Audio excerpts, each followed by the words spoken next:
What is your favourite comic book brand other than your own? I would say growing up probably Marvel. Growing up, but then DC for a while, then Marvel. Like you kind of, it's a bit like you really support a team, kind of. You know, it's a bit like in football you kind of get behind somebody. And Marvel and DC are competitors, so sometimes Superman's your favourite thing, and then you kind of change teams and you're into Spider-Man. So when I was a wee boy, I was really into Superman, and then I really got into Spider-Man. Like so much so that I drew Spider-Man's webs all over my face with a marker pen and everything. I was like obsessed. As far back as I could remember, I was into superheroes. And nothing's really changed. I mean, I'm now 44 and this is, I'm not drawing on myself anymore. What is your inspiration for Millar? I think it was, I liked the idea of being super rich. You know, like, because I was working for other people and I saw that they were making literally hundreds of millions, if not billions. And I was writing the stories and I thought, hang on, if I cut out the middleman and just do these stories myself, you know, and don't work for another company. So I was working in New York for Marvel at the time, and Warner Brothers before that, and these guys were all sort of flying around in gold planes and things, and I thought, oh, now I want in on this, you know. So I just started my own company a few years back, and I went part-time from 2004 till 2009, I was part-time, and then since 2010 I've been full-time with Millar World, and it's been great fun. But, I mean, even outside of the greed, I actually do like the creative side of it too, because when you work for yourself, you can do anything you want, and it's pretty cool. Imagine you could come into school and choose what you do all day, and it's kind of like that. That's what being self-employed is like, which is lovely, you know, instead of having somebody telling you what to do. What was your favourite comic book growing up? I think my favourite one growing up was probably my first one, which I got when I was 5, I think, and it was called The Death of Gwen Stacy, which was Spider-Man's girlfriend at the time. And in this comic, I was only 5 years old, Spider-Man accidentally breaks his own girlfriend's neck, like with his webbing when he's trying to catch her and she falls off something and she dies. And then he finds out his best friend's dad is the Green Goblin, and then he accidentally murders his best friend's dad by having this thing go through his chest and kill him. And then he goes home and sees his best friend on LSD. And I was only 5 at the time, and I thought, this is amazing. And I really did. So, who was your favourite hero and villain growing up? I think, like I say, you go through little phases of different things, and I think Superman was always my favourite thing, you know, and I always liked the Joker for bad guys. Like nobody's ever really noticed this, but Batman movies don't really make any money unless the Joker's in them generally. Like usually they just break even, or maybe even lose a little money sometimes. But if the Joker's in it, people go crazy. I think people love that character, the Joker. And like I think the second Batman movie made nearly 3 times what the first one did. You know, you put the Joker in it, it makes a ton of cash. Superman I always loved, and my first big royalty check I actually bought Superman's cape. Like I can't drive, I don't have a car or anything, so I thought if I'm going to splurge on anything, and I bought Superman's cape. And it was one of those weird things, I bought it and then told my wife I bought Superman's cape. But it's hanging up in the house and it looks great. It looks like I've killed Superman. And it's were there any obstacles when you became a comic book writer, if you could specify what they were? Well, my original plan, I wanted to be a doctor originally, you know, and then I ended up like shifting into economics, and I was interested in politics as well. But I wasn't massively into it. I really just wanted to do comics. But since comics has been my day job, I've actually got really interested in politics and economics at night time. So most people, if you think about it, spend all day in the real world, so you chill out to fantasy and fiction at night time. But because my day job is all fiction, I chill out to fact at night time. So I'll tape Newsnight, or I'll tape Channel 4 News, and you know, I find I'm really interested in stuff that would seem like a real job, I guess, to most people. So when I'm older, I do like the idea of changing my career completely. Probably in about 5 years, I'll do something totally different, and I'd like to do something in the real world after that. What is the best film set you've worked on?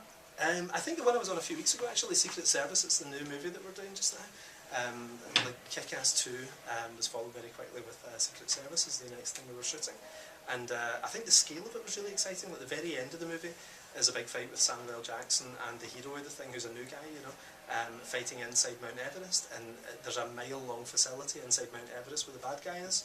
And to be inside something that really felt that big was really cool, because something that was only inside my head 2 years ago maybe, to then see it all built and to see Samuel L. Jackson fighting inside it and everything was really, really cool. So it was really exciting.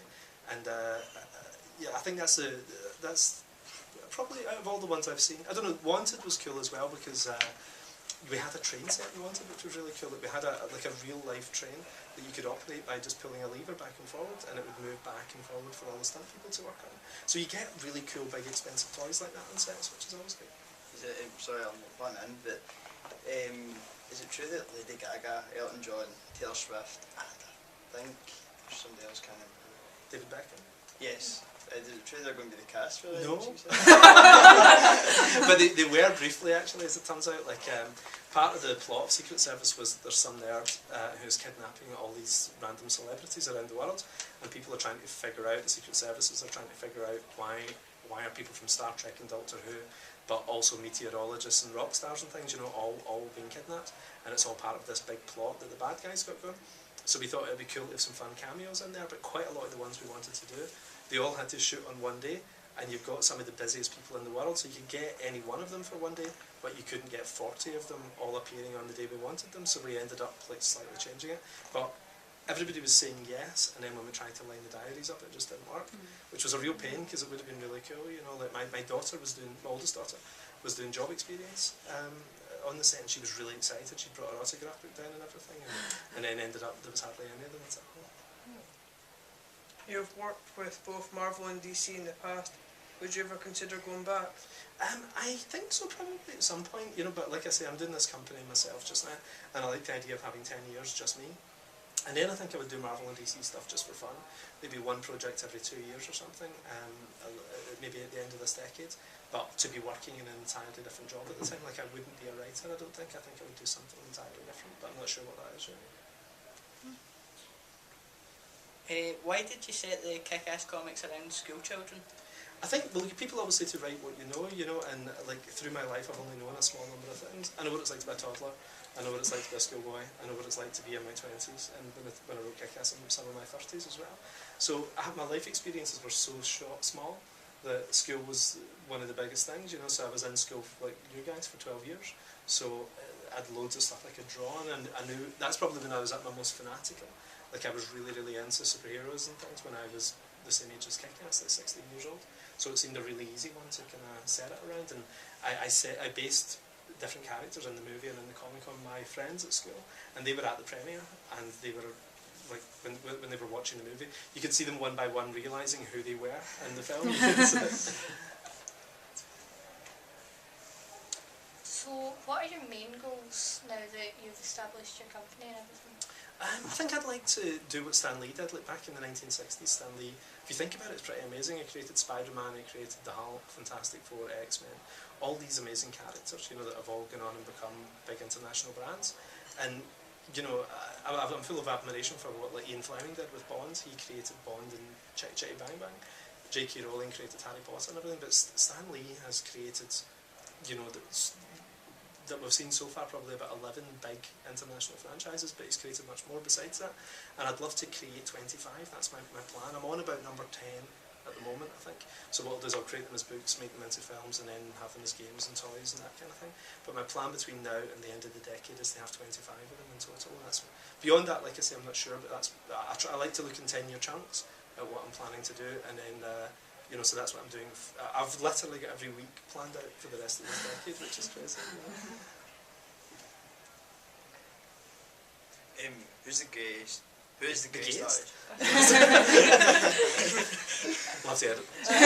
This man's not getting nervous. Who's the greatest artist you've worked with? Actually, he's here tonight. We're in the CCA tonight, and there's an event on, and the guy I'm on a panel with tonight called Frank Whiteley. He's a Scottish artist.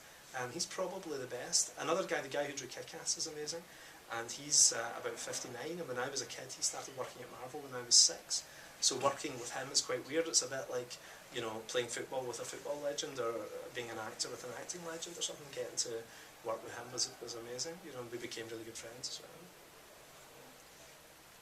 At what age did you start writing comic books? I started when I was about 5 or 6, like I had these really hyper-violent things that looked like something a school psychiatrist would be looking at, you know. And my brothers have kept them, and they said if I ever get famous they're going to sell them on eBay, but they've got about 10 of these little books where it's Spider-Man and everybody all killing each other, you know. And I called it Millar Weekly, and I used to hand draw each one of them and sell them to people in the family, you know. And then I found out about photocopiers, which was amazing, and it meant I didn't have, it was like a monk. I used to sit and do them out of each copy for each person, but then I could just do one and then photocopy it for other people. Then when I was about 13, I heard about a guy called Jim Shooter who used to run Marvel, and when he was 13, he was the main breadwinner for his family. And I remember thinking, that sounds pretty cool, you know, like the idea of, you know, like being at school but having the same kind of income as your father or a bit more is quite amazing. And it meant I could be like the power broker in the house and send everybody to bed and everything, you know. I kind of liked the idea of that. And I used to start sending submissions in them when I was about 13. I would just sit and write stories and send them through. And when I was about 17, I started getting quite serious about it when I was a student. And then by about 19, I dropped out of university and then did this instead. So who is an ideal cast for a film based around one of your comics? I've been really happy with the people that I've had, you know, like Nicolas Cage, for example, wasn't going to be in Kick-Ass originally. We were talking about Mark Wahlberg, and we were talking about Matthew McConaughey, and people like that playing Big Daddy, the character that Nicolas Cage played. And it was funny because at the time, we couldn't really imagine how Nick Cage would do it, and now you can't imagine anyone other than Nick Cage doing it, you know. So I think I've been really happy with everyone that we've had so far, you know. I mean, there's people I'd love to work with. It'd be great to have in one of the films, but sometimes people can surprise you too. Like, I could never have imagined Jim Carrey for Kick-Ass 2, but he was great. He was really, really good. Or Angelina Jolie's character in Wanted was black in the comic, and I saw it as Halle Berry or something, you know. So it was a surprise when it turned out to be Angelina Jolie, you know. So usually the casting directors have got a great skill in that regard.